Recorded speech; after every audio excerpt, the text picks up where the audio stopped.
As-tu déjà senti ton cœur se briser en deux, déchiré entre la personne que tu aimes et le sang même qui coule dans tes veines?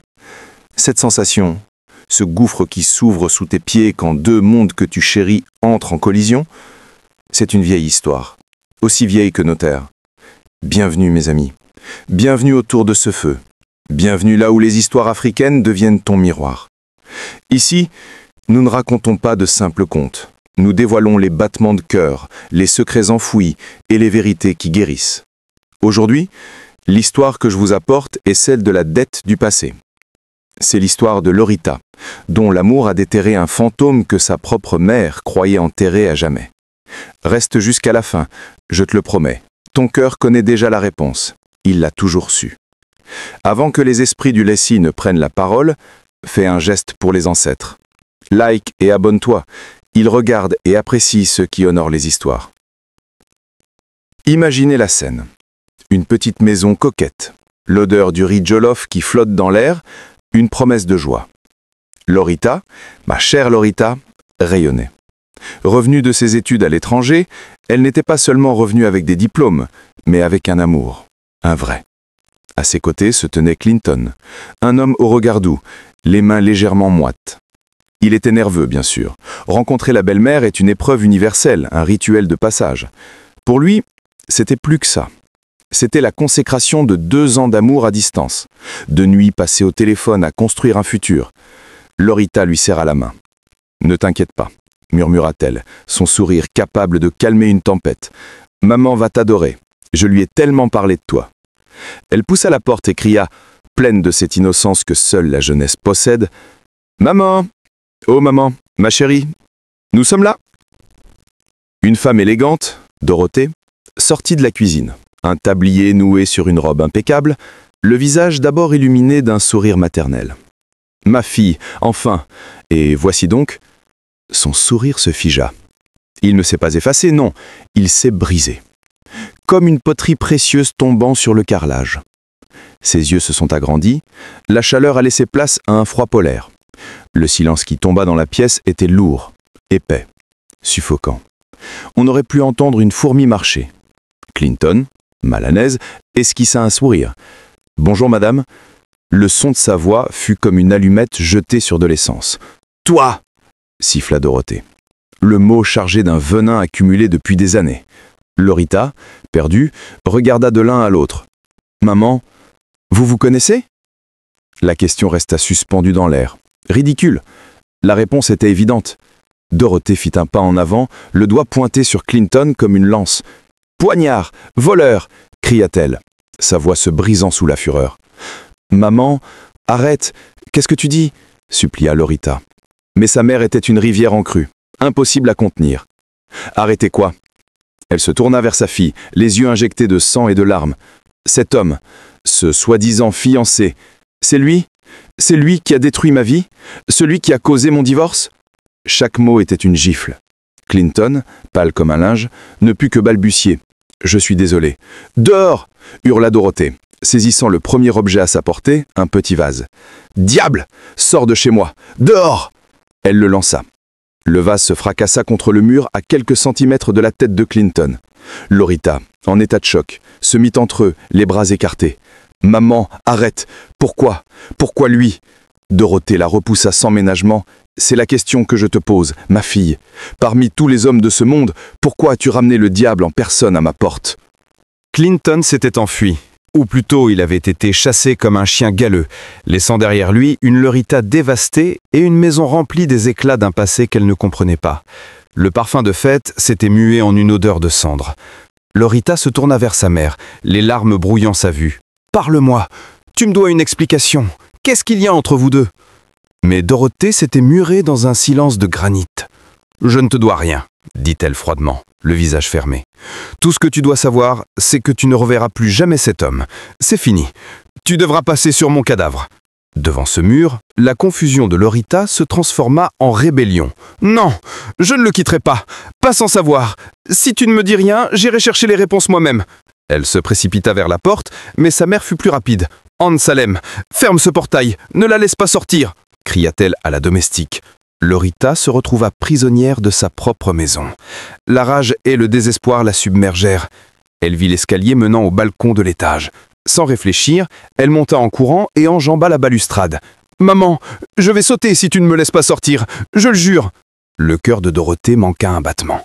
La fureur la quitta, remplacée par une terreur glaciale. Voir son unique enfant, sa chair, son sang, prête à se tuer pour un homme qu'elle considérait comme son bourreau, c'était plus qu'elle ne pouvait supporter. « Non, Lorita, non, descends, je t'en supplie !» criait-elle, la voix étrangelée. « Ouvre-lui, Anne Salem, ouvre ce maudit portail !» Lorita descendit, tremblante, et sans un regard pour sa mère, elle courut dans la rue, cherchant Clinton, cherchant la vérité. Elle l'appela. Sa voix était brisée. « Mon bébé, où es-tu ? Je suis tellement confuse. » Clinton, à l'autre bout du fil, était tout aussi secoué. « Laisse-moi, s'il te plaît. J'ai besoin de temps. Ta mère a gâché ma journée. » Lorita se retrouva finalement, errant près de chez lui, le regard vide. Elle avait l'air d'une femme hantée. Aussitôt, son téléphone sonna. La malédiction de sa mère frappa de nouveau. Une voix inconnue, professionnelle et grave. « Allô ? Est-ce que je parle à un proche de Monsieur Clinton Aaron ? Oui, c'est sa fiancée. Il a eu un accident de voiture. Il est à l'hôpital général. » Le monde de Lorita s'effondra pour la deuxième fois en une seule journée. Elle se précipita à l'hôpital, son esprit un tourbillon de panique et de culpabilité. Elle le trouva inconscient, le torse bandé, une machine bipant à côté de lui. Le docteur fut clair, il est hors de danger, mais il a besoin de repos. Vous devez le laisser. Cette nuit-là, seule dans sa chambre, l'épuisement la fit sombrer dans un sommeil agité. Elle rêva. Elle était à l'hôpital, tenant la main de Clinton. Il ouvrait les yeux, essayait de lui parler, de lui révéler le fameux secret. Ce qui s'est passé entre ta mère et moi, c'est que... Et soudain, son corps fut secoué d'un spasme.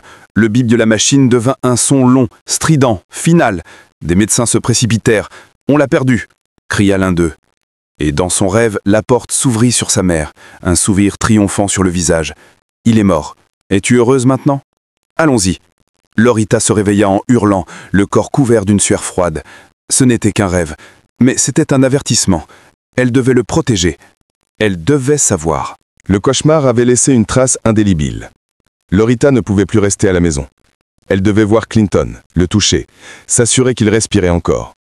Mais sa mère, aidée de son amie Victoria, lui barrait la route. « Tu ne mets pas un pied hors de cette maison », tonna Dorothée. « Tu rêves de lui maintenant ?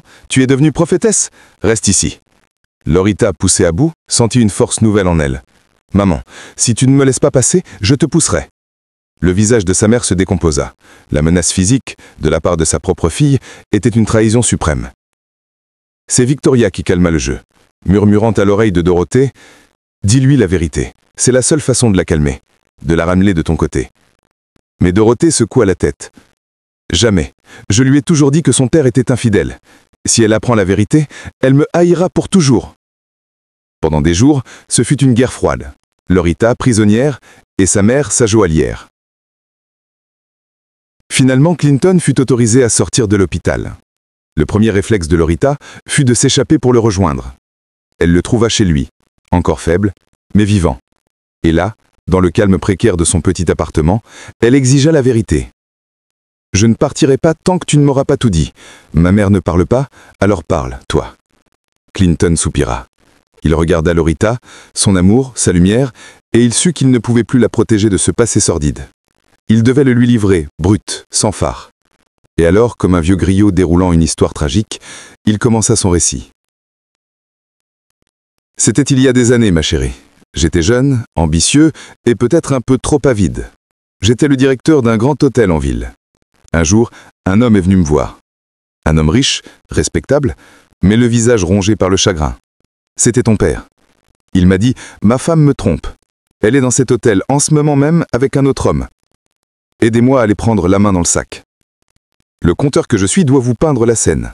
Imaginez ce jeune Clinton face à un dilemme.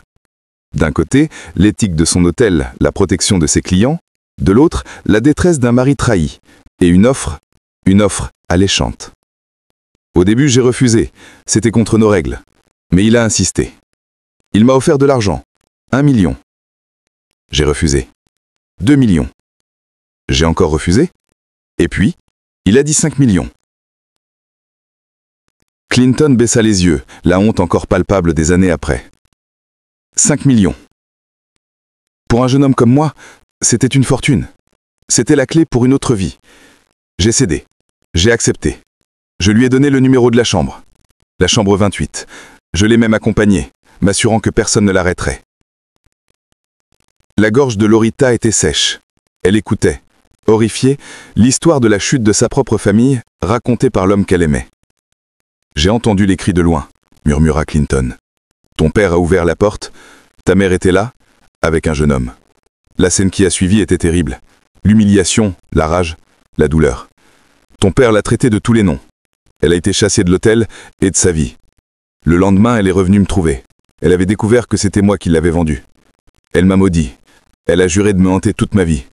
Et elle a tenu parole. Elle a utilisé ses relations. Elle m'a fait arrêter pour de fausses raisons. J'ai perdu mon travail, toutes mes économies. J'ai mis des années à me relever. Quand je t'ai rencontré sur les réseaux sociaux, je ne savais pas. Je ne savais pas que tu étais sa fille. C'était comme si son fantôme était revenu me réclamer sa dette. Lorita était en larmes. Pas pour Clinton, pas pour son père, mais pour le mensonge. Toute sa vie, elle avait vécu dans un mensonge.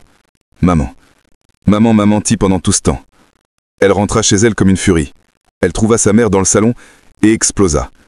Le secret est découvert, maman. C'est donc toi qui trompais papa. Et tu l'as blâmé pendant toutes ces années. Dorothée ne nia pas. Le masque tomba, révélant une femme fatiguée, brisée. Laisse-moi t'expliquer, ma chérie. Et pour la première fois, elle raconta sa propre version. Une histoire de solitude. Ton père était marié à son travail, à ses affaires. Il était toujours en voyage. Pendant une année entière, il ne m'a pas touché. J'étais une femme, Lorita, pas une statue. Je me sentais invisible, abandonnée. J'ai supplié pour son attention, pour son affection. Il me donnait de l'argent, mais jamais son temps, jamais son corps. Alors oui, j'ai fait une erreur. J'ai cherché du réconfort ailleurs. C'était une faiblesse. Une seule fois. Et cet homme, Clinton, pour de l'argent, a aidé ton père à détruire notre famille pour cette unique erreur. Lorita était prise entre deux feux. Deux vérités, deux douleurs.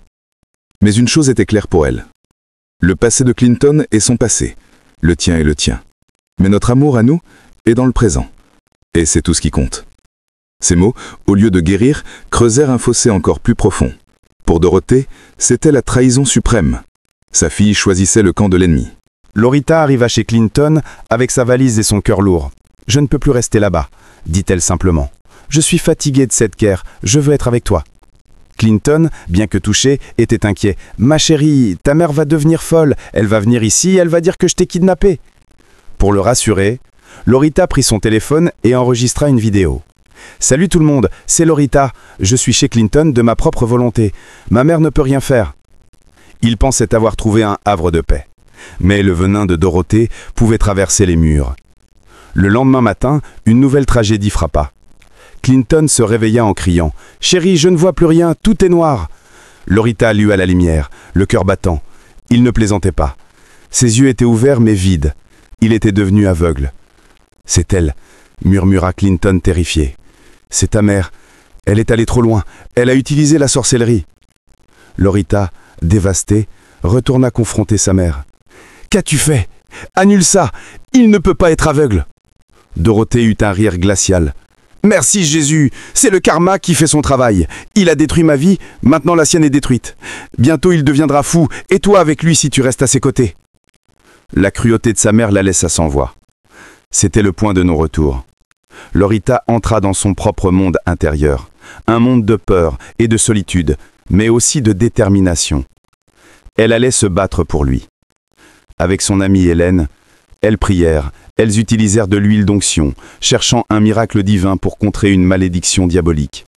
Mais les yeux de Clinton restaient désespérément clos à la lumière.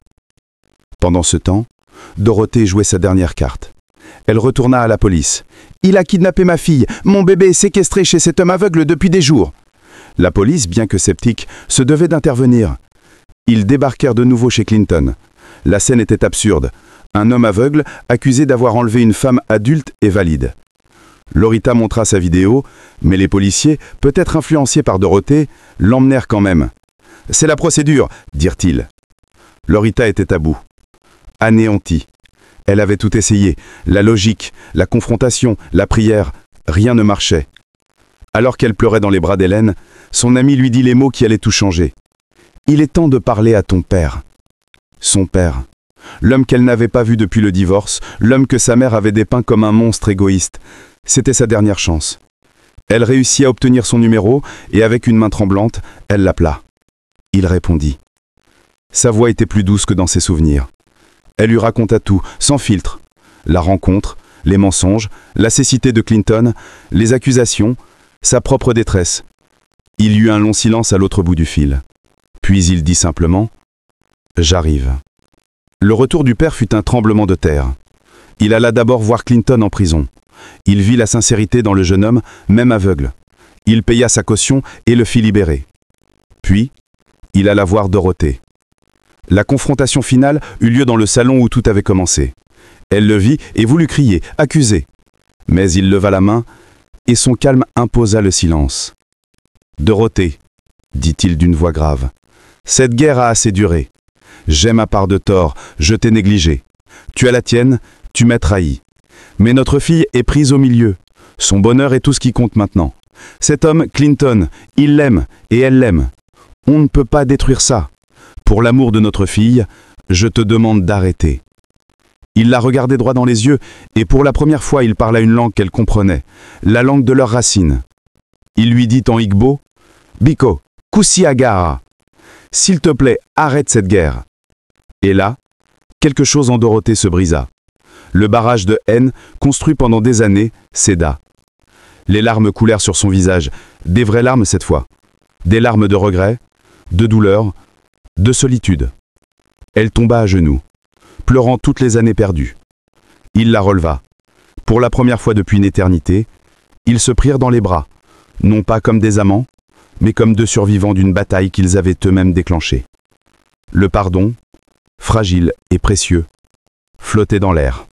La réconciliation était un baume sur des plaies profondes. Le père de Lorita, un homme de parole, tint ses promesses.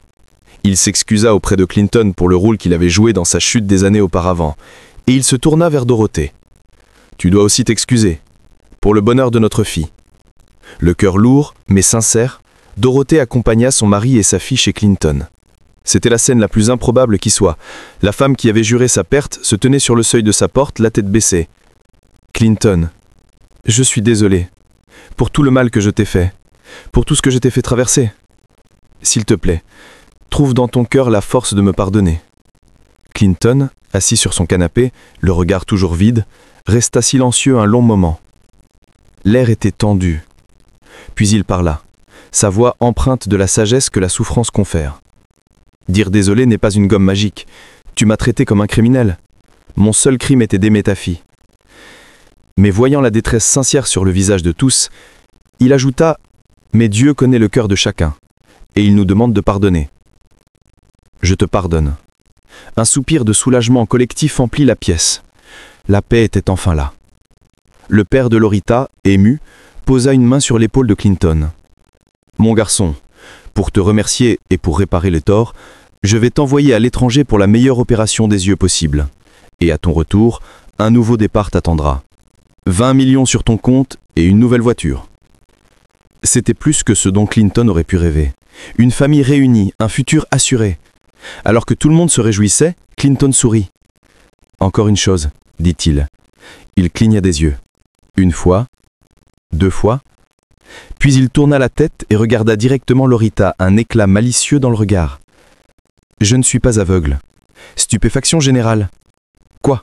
s'exclama Lorita entre le rire et les larmes. « C'était un mensonge ?»« Oui, » dit Clinton en se levant, parfaitement voyant. « Quand tu es arrivé ici, j'ai eu peur. Peur que ta mère finisse par nous séparer. J'ai prétendu être aveugle pour tester ton amour, pour voir si tu resterais à mes côtés même dans la pire des adversités. Et tu l'as fait. Tu as dépassé toutes mes espérances. Tu es resté, tu t'es battu pour moi. Tu m'as prouvé que notre amour était plus fort que tout. » Lorita le frappa gentiment sur le bras. « Idiot, tu n'aurais jamais dû douter de mon amour.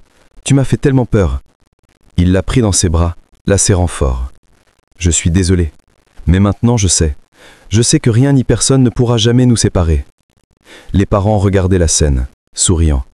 Le dernier mensonge n'était pas un acte de trahison, mais un test d'amour maladroit qui avait, paradoxalement, cimenté leur union pour toujours. La dette du passé était enfin payée. Alors je vous repose ma question du début. As-tu déjà senti ton cœur déchiré entre l'amour et le sang? L'histoire de Lorita nous montre que parfois, les deux ne sont pas opposés. Parfois, c'est l'amour qui doit guérir les blessures du sang.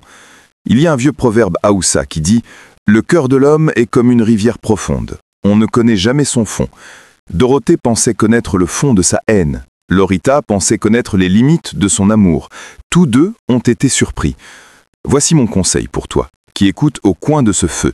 Dans ta vie, quand tu es face à un mur de haine, qu'il vienne d'un étranger ou de ta propre famille, souviens-toi que l'amour n'est pas l'absence de conflit, mais le courage de pardonner l'impardonnable.